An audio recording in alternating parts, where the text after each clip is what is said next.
C'est l'heure du zapping politique européen. Bonjour Dimitri Vernet. Bonjour à tous. Le retour de Fantomas, Jean-Luc Mélenchon. Il a été aperçu au Sénégal ces derniers jours. J'ai ici à Dakar une liberté de parole qui me vaudrait peut-être d'être poursuivi pour apologie du terrorisme dans mon pays. Je ne manquerai pas de mentionner dans ma biographie qu'il m'a été plus facile de m'exprimer à Casablanca, à Kinshasa, à Dakar, que ce fut le cas à Bordeaux, à Rennes ou à Lille, où on m'interdit de parler. Parole d'un homme qui n'a plus de mandat, mais qu'on entend 24 heures sur 24 sur les ondes françaises. Un gourou de moins en moins suivi, cependant. Preuve en est, sur LCI, la candidate écologiste pour les européennes, Marie Toussaint, s'est jointe au mouvement critique de la France insoumise. On ne badine pas avec l'antisémitisme. Maintenant, moi, ce que j'ai reproché à la France insoumise, si j'ai quelque chose à leur reprocher, c'est de jeter de l'huile sur le feu.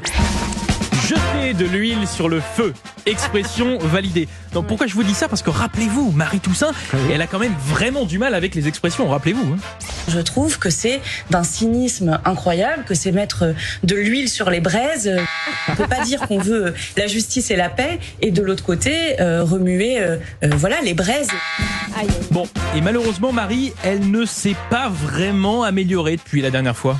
Ce projet de loi sur le dégel du corps électoral qui a mis le feu dans un baril de poudre. Mettre le feu dans un baril de poudre. Bon, on a compris l'idée, mais ce n'était pas vraiment ça. Après qu'elle se rassure, au micro de BFM, le député LFI Louis Boyard était pas mal dans l'exercice. Je crois que vous êtes un homme du deux poids, deux mesures. Deux poids, deux mesures.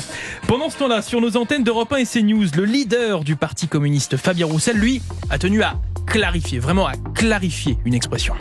Et puis moi, je mets un coup de projecteur, excusez-moi, mais sur les banques, parce que le blanchiment de l'argent, ça se passe pas à la machine à laver. Le blanchiment de l'argent, ça se passe dans les banques.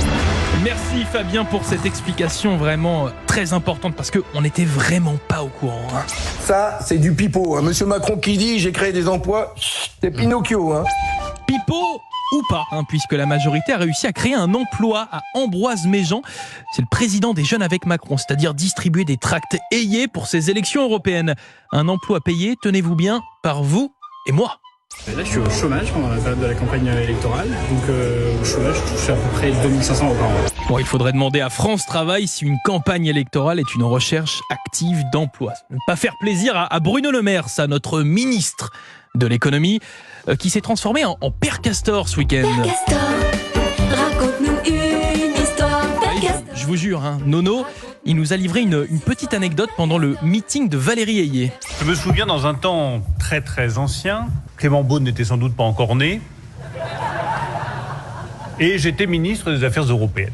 Et je suis tombé au Parlement européen sur Simone Veil. Je dis « Bonjour Madame la Présidente », elle me dit « Bonjour, qui êtes-vous » Déjà, je suis un peu déçu, elle ne me reconnaît pas. Et écoutez, je suis un personnage considérable. Je suis le ministre des Affaires européennes. Et Simone Veil me regarde et me répond « Mais cher monsieur, vous ne servez à rien. » Ah bah, super, décidément, Simone Veil, toujours un peu d'avance. Merci beaucoup Dimitri Vernet pour votre zapping politique. À demain. À demain, même heure, même endroit.